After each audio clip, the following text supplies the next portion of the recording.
yang diwakili oleh Pak Sekretaris Kecamatan, Bapak Kepala Desa, Bapak Kepala Desa Talok yang saya hormati, dan saudara-saudara saya, Ketua Perguruan Pencak Silat yang tergabung dalam PKP, ada dari Margoluyu, angkat-angkat Margoluyu, alhamdulillah datang, dari SHT, alhamdulillah datang, dari SH Winomo, sama-sama namanya Pak Wadu juga, cuma S-nya lain, saya S Bojonegoro, dianya S Talok. Saudara saya dari KSPI, Pak Dokter matur nuwun, 2 kali ini saya ketemu dengan beliaunya. Dari Pagar Nusa 5 ini berarti ya. Syukur alhamdulillah ini kekangenan kami bisa berjumpa dengan saudara-saudara saya di Kalitidung. Sesuai dengan kebersamaan kita. Kenapa sih dibentuk BKP? Yang pertama dulu sesuai dengan ikrar kami dengan Bapak Kapolres, yang pertama adalah untuk menjaga kelestarian pencak silat sebagai budaya bangsa. Yang pertama itu dulu. Kemudian yang kedua, ikut mendukung keamanan, ketertiban masyarakat. Dulu sebagai mitra Polri waktu itu. Sehingga 2 hal ini sebetulnya yang menjadi pokok persoalan di Kabupaten Bojonegoro. Dan alhamdulillah kebersamaan inilah membuat kedamaian kita. Maka tidak salah kalau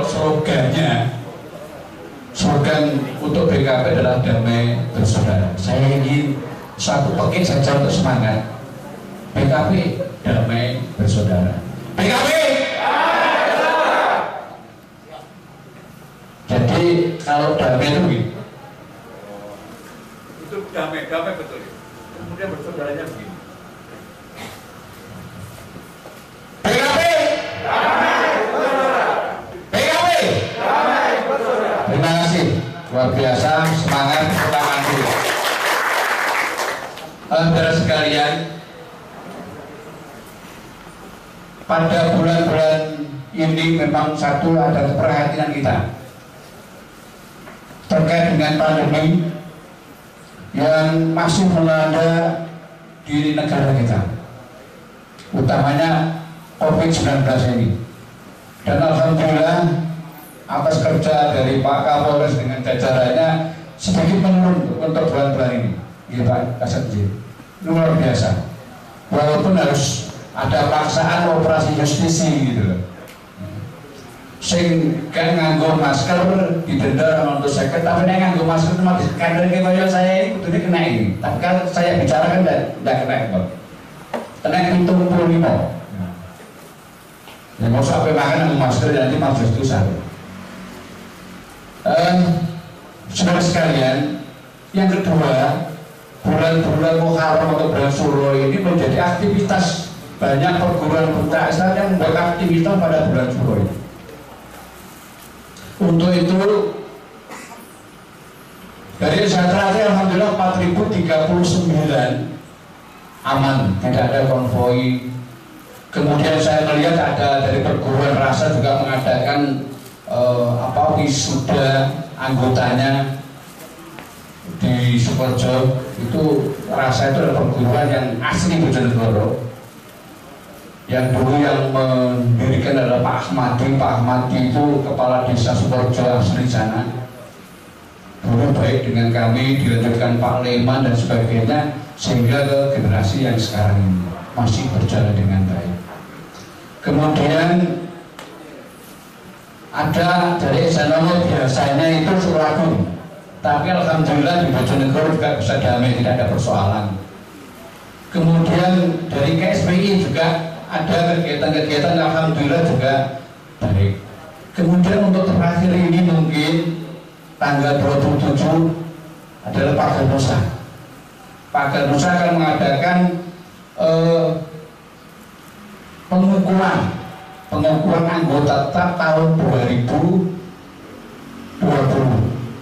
Saudara sekalian, kita sesama anggota perguruan pencak silat, mari beri kesempatan kepada Pak Germusang untuk melaksanakan kegiatan, melaksanakan pengukuhan.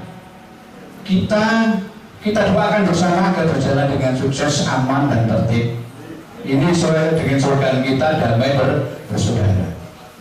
Hakikatnya sebetulnya kita juga bersaudara sebetulnya. Hakikatnya itu. You Muslim, I Muslim, you and I family. Kan itu nih bocor betulnya begitu. Jadi hakikatnya bersaudara. Kemudian yang kedua sangat sesama mengembangkan pencak silat yang asli budaya bangsa. Sesama perguruan pencak silat yang sama-sama punya kepedulian untuk menjaga kelestarian pencak silat bagi budaya bangsa. Podo-podo melestarikan, podo-podo mengembangkan. Mari berikan kesempatan pada semuanya. Memang ada pola-pola yang sekarang ini menjadi sebuah persoalan karena kadang pola pikirnya masih tradisi, belum menjadi persoalan universal. Ini kan persoalannya kadang-kadang. Kalau menyadari bahwa pencak silat ini milik kita bersama, harus di Malaysia, dipakai Vietnam nanti gitu kita. Nun sewu batik itu hampir diakui Malaysia juga. Reog hampir diakui oleh Malaysia juga. Kemudian bahasa pun juga banyak yang bahwa bahasa Melayu diakui oleh bahasanya Malaysia. Yang banyak makan tahu tempe insya Allah juga orang Indonesia.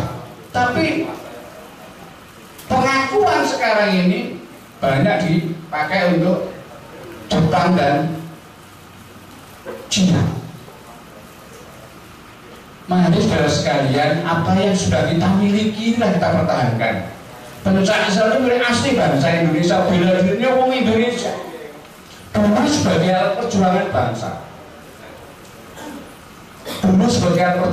Semoga sekarang ini kita rangkul menjadi sebuah kesatuan antara perguruan satu dan perguruan lain tanpa membedakan.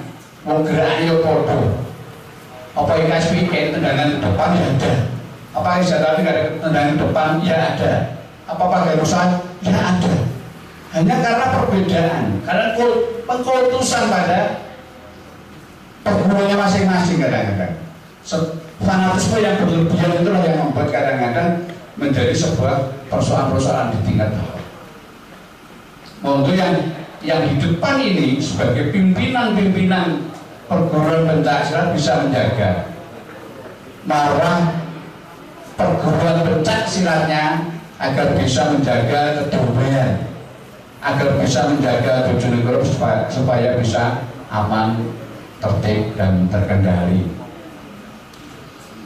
Saudara sekalian, saya sebetulnya karena anggota pencak silat jelas mempunyai kesetiaan, komitmen pada gurunya, pasti juga.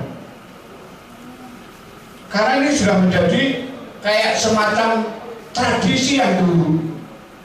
Bayangkan kalau kita mau meneladani Kanjeng Sunan Kalijaga saja, dia dulu seorang perampok, kemudian oleh Sunan Bonang hanya untuk menjaga karena keteguhan hatinya, kepatuhannya pada seorang guru, menjaga tongkat saja dilakukan bertahun-tahun, hanya menjaga bambu saja, tongkatnya Sunan Bonang, karena kesetiaan kepatuhan pada sang guru. Saudara sekalian, memang ada asas-asas kepemimpinan yang dipakai oleh para pemimpin terdahulu. Kalau ini Nonsoro Pak Dokter ini bukan mengajari, kita sama-sama saja lah, sama-sama ingin belajar bersama-sama terhadap kepemimpinan ini. Kalau para pendahulu dulu, para pemimpin dahulu, Pak Harto saja mempunyai asas kepemimpinan yang memakai juga Hasto Broto, tidak salah. Ada 8 kegiatan keutamaan untuk pelaksanaan kegiatan di dalam memimpin. Kalau tadi Pak Sekda tadi saya mendengarkan seorang pemimpin itu adalah orang yang mampu mempengaruhi orang lain untuk mengikuti kehendak kita untuk mencapai suatu tujuan, kalau saya tidak salah begitu. Itu luar biasa sekali. Ya begitu hakikatnya memang itu. Hakikatnya memang begitu. Tapi kalau asas kepemimpinan yang dipakai oleh para pendahulu dulu, kalau tidak salah juga yang menciptakan adalah Sultan Agung Pranatagomo pada waktu itu. Ada 8 asas kepemimpinan, mengambil dari anasir alam semesta ini. Pemimpin itu seperti kayak matahari. Matahari itu mampu memberikan sinar, memberikan penerangan, semangat kepada orang yang tanpa pamrih, adil, semuanya mendapatkan. Kalau kita bayang itu ada matahari, ada yang di atas matahari, bulan, bintang, mendung. Kemudian yang di bawah itu ada air, ada tanah, kemudian ada siap gerakan seperti tidak Pak Kapolres. Assalamualaikum. Assalamualaikum.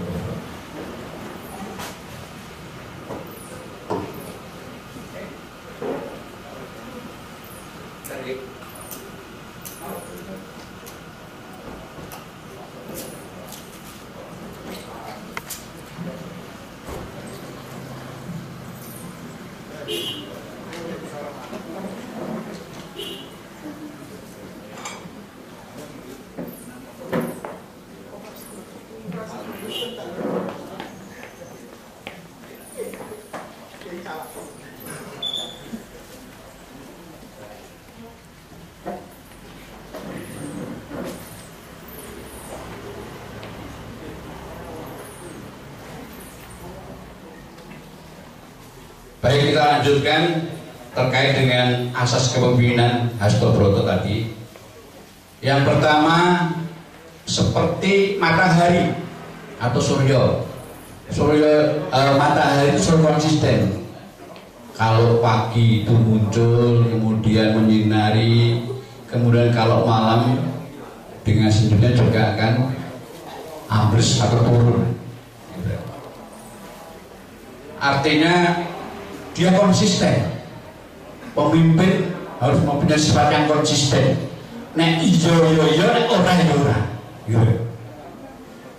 Karena apa? Dialah nanti yang akan memberikan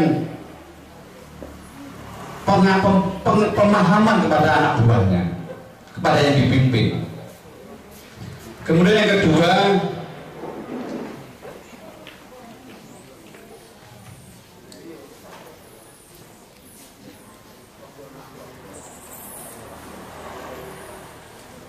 seperti bumi.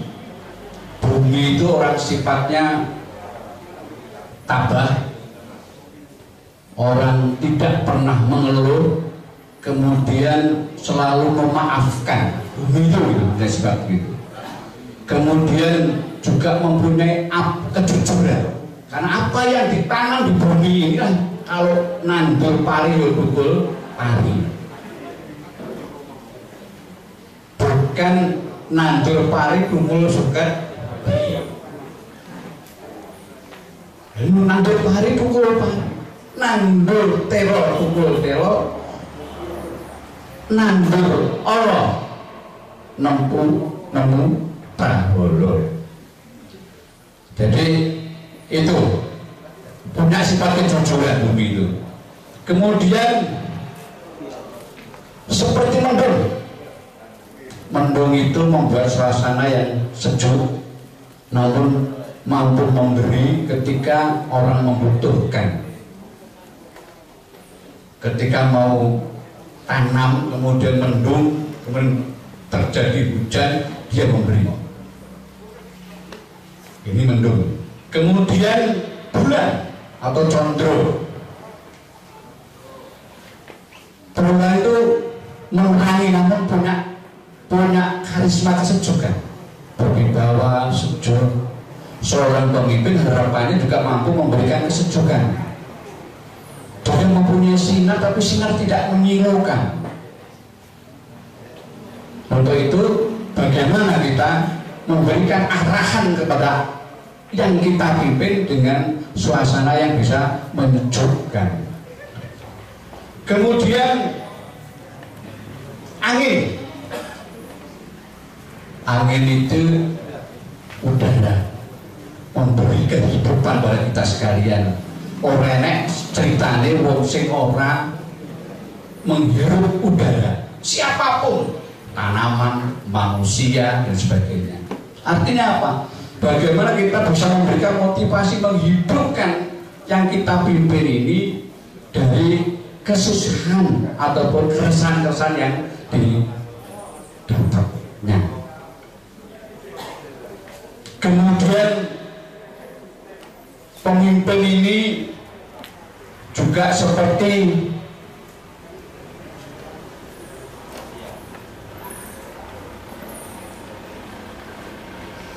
air itu mesti mengalir ke bawah, tidak ada air yang mengalir ke atas. Artinya merata. Setiap orang, setiap tanaman juga membutuhkan. Artinya apa? Bagaimana seorang ini dibutuhkan betul oleh anak buahnya. Agar apa? Agar bisa mendapatkan apa yang harus didapatkan di dalam menjalankan kehidupannya itu. Kemudian seperti api itu tegak, selalu tegak, mampu memberikan semangat, memberikan pengharapan pada yang dipimpin. Ini mungkin beberapa hal terkait dengan Hastobroto, asas kepemimpinan yang biasa dipakai oleh para pemimpin zaman raja-raja dulu, termasuk Pak Harto secara begitu. Saudara sekalian, tanggal 27 saya kembali lagi, ini ada pengukuhan dari saudara kita Pak Ganusa. Monggo saudara sekalian dari perguruan yang selain Pak Ganusa memberikan penghormatan kepada saudara kita yang di Pak Ganusa untuk tidak mengadakan kegiatan dulu, untuk tidak ada mengadakan kegiatan tanggal 27 itu. Entah itu berupa peristiwa saja. Jadi tidak mengadakan aktivitas kegiatan, baik itu berupa mungkin sarasean, mungkin latihan, atau mungkin uji materi apa dan sebagainya. Silahkan untuk istirahat dulu. Dari siapapun, mungkin dari Margoruyo Nun Sewu, dari SA Trate, dari KSPI, dari SA Winongo, monggo kita menghormati saudara kita ini yang tergabung dalam BKP Bojonegoro Kampung Pesilat. Saudara sekalian, kemudian sebetulnya kita sudah mendapatkan penghargaan yang luar biasa, tidak hanya oleh kepolisian saja, dari pemerintah kabupaten pun sebetulnya kita mungkin mendapatkan bantuan tubuh untuk BKP. Nilainya luar biasa, Cuma untuk tahun 2001 mungkin baru kurang lebih sekitar 10 tugu yang harus kita rancang untuk dibuat. Saya punya teman namanya Pak Imam, kebetulan dari Camat Karet itu.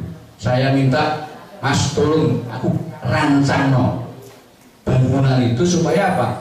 Nanti punya persepsi yang baik ke depan. Satu, untuk bisa dilihat, untuk selfie, untuk destinasi wisata, untuk tempat singgah dan sebagainya.